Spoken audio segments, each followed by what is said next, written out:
on your Alexa-powered smart speaker and on TuneIn, iHeart, and on Odyssey.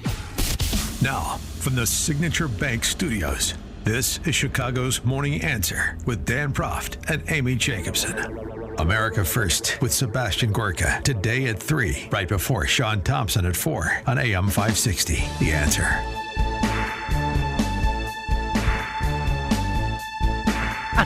Top of the morning, Dan and Amy. Some interesting data from, ultimately Case-Shiller Index, but our friend Jim Perry, financial markets analyst that we have on routinely, put this together for his newsletter to subscribers.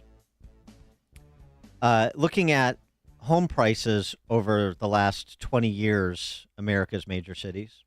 Actually looking at them year over year, 3 years, 5 years, 10 years, 15 years, 20 years. And for the first time since the crash, 8 of America's major cities have a decline, real decline in home prices year over year. Denver, LA, Phoenix, Vegas, Portland, San Diego, Seattle, and San Francisco. And Seattle and San Francisco are cratering. They're down 9 and 10% respectively year over year in home prices. Wow. That is a big come off for those two cities. And what is it related to? Crime. And if you want to look 20 years of these 24 major cities in America, who has seen the smallest home value increase in those 20 years? For the same reason, endemic crime, lack of public safety. Now, it's ebbed and flowed somewhat, but largely that's been the story of the last 20 years in places like Detroit and Chicago. And Chicago, of these 24 major cities, has the worst 20-year home value increase of all of them, just below Detroit. I told you we were going to be Detroit. Yeah, well, I mean... you said, no, wait until Ken Griffin. Then Ken Griffin moved. Well, I mean, it's more than that. But, I mean, in some respects, yeah, higher debt per capita than when Detroit officially declared bankruptcy. And you compare the returns, too. 20-year returns, Chicago, 42.6% increase in value. Compare that to Dallas, 150%. Compare that to Los Angeles, 165%. Don't forget they have hard tax caps there in California. Phoenix, 160%. Seattle and San Francisco, despite where they are now, of course, we saw those markets explode too over the last 20 years as they became tech incubators. 197% in Seattle, 132% in San Francisco. Charlotte, 133%, becoming a banking capital. In Miami, 171%. Jeez. So, I mean, just looking at 20 years, what's happening to Chicago, it's been a city that is decaying and thus values are declining, off by a factor of 3 and 4 and 5 as compared to major cities around the country, even those lorded over by Democrats the entire time like Chicago has been. And what's the main issue that analysts take away? It's sort of obvious. Public safety, as I said. And think about where we're at now, and so what's going to happen. And by the way, if you're in the suburbs, your ears might want to perk up because it's coming for you too, whatever you think about city exodus temporarily propping up your home values. Think about where we're at. 3 years ago, 30-year mortgage rate was 2.97%. Average new home price in the United States was $360K.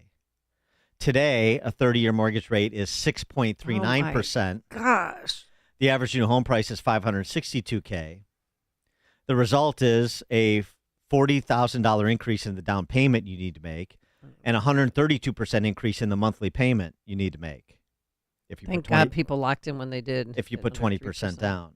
Well, when we were kids, I mean, our mortgage rate was 18.4%. That's why a lot of people just paid cash for their houses. So the point here is that the average U.S. home is increasingly unaffordable for the average American.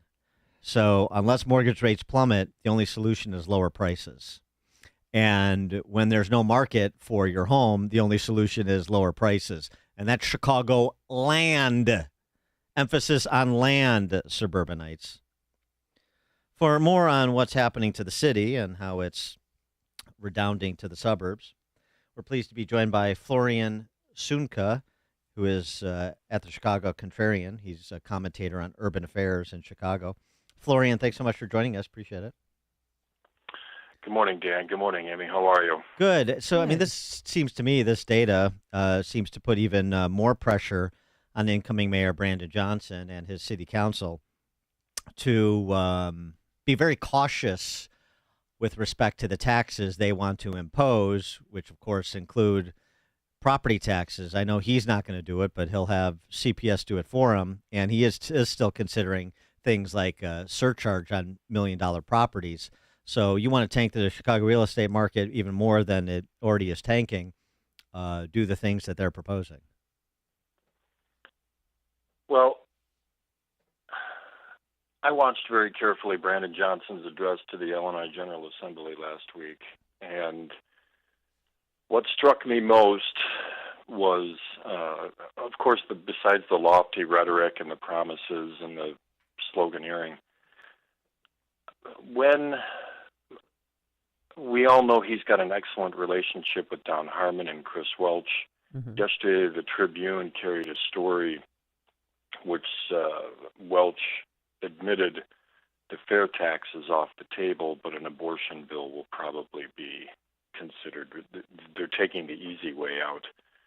But I'm convinced Brandon Johnson will push for a municipal income tax for Chicago. I think the Civic Federation 2 or 3 years ago estimated at 3.5% it would bring in probably $1.8 billion. Johnson knows he's not going to be raising enough money with the $800 million he's suggesting. So I think his address was in part an appeal to the Illinois General Assembly to eventually ask for the power to impose a municipal income tax on Chicago. So it'd be a Chicago income tax. Yes. Essentially. We're convinced of this. And as you two well know, Oy. This has long been a goal of the Chicago Teachers Union. Yeah. Yeah, combined with the LaSalle Street tax on financial transactions. So, and then he wants a jet fuel tax, a mansion tax, a banking tax, and a hotel tax increase. Well, but let's focus on let's focus on the city income tax and a LaSalle Street tax, because that creates immediate pandemonium and an immediate rush for the exits. And so, and by the way, with all due respect to the Civic Fed, their $1.8 billion anticipation of what a city income tax would generate, I have a feeling doesn't include the sort of dynamic scoring that you need to do when you project out how many people will not be paying it because they will no longer be Chicago residents, depending on where he wants to set the threshold to trigger the 3.5%. He said during the campaign that he's now since been quiet about $100,000 household income, but that includes a lot of his fellow public sector union members. Is that still what you think is is what's operable? I believe that's probably what he will get or what he wants. I think there's a laundry list. There's an entire punch list of goodies Johnson wants, which that $800 million will not cover. And the main thrust behind the municipal income tax, of course, is to pay for some of this, but we are also facing Brandon Johnson advancing a reparations bill in the city council, and this is going to be costly if it goes through. So, I mean, it's just another one of these policies he did not discuss on the campaign, but now he's looking for a way to fund it. And people probably hear this and they're like, he can't do this, he can't do that. And why can't he? I mean, he's going to argue, truthfully, a lot of other big international cities in America, like New York, Philadelphia, have city income taxes because, you have to pay for these things. A lot of other big metropolitan areas, San Francisco, are pursuing a racial justice reparations payouts. So why can't we do both? That's exactly what they're doing. They're taking a very careful look at other cities. San Francisco, now the state of California is doing the same. So I agree with you. He is merely pointing to other cities and saying, we need to jump on the bandwagon here. And he's got an electorate that's willing to do it, which is, I think, what Chicago is still, what some half of Chicago is still grappling with. They think the electorate is some sort of city of big shoulders, blue collar, working class electorate that's commonsensical and outcome focused, and that's not the electorate anymore. Well, I'm not quite sure what you're asking me there. I'm essentially suggesting here's what I've argued on this show is that there's a new machine that has taken the place of the old machine. The new machine that was, public sector workers, but not unions. It was tradesmen and women. It was different sort of immigrant coalition partners, and it was the spoils of war. Well, the ideological movement Marxists that have now taken over, who dominate the public sector unions, and sort of the upper crust that has folded in to finance them, that control cultural institutions, the arts and so forth. That's the new machine. And why not do the same spoils of war, they say, and that's what they're going to do. Yes, I would certainly agree to that. I think the new machine, as we've been discussing lately, certainly among contributors to the Contrarian, is this new machine is run by the CTU.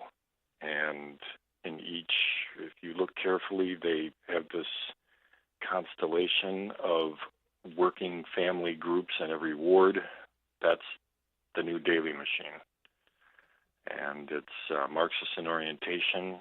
It promises the world, but as you and I all know, that's the wonder of socialism. It works great when you keep out the details. Mm-hmm.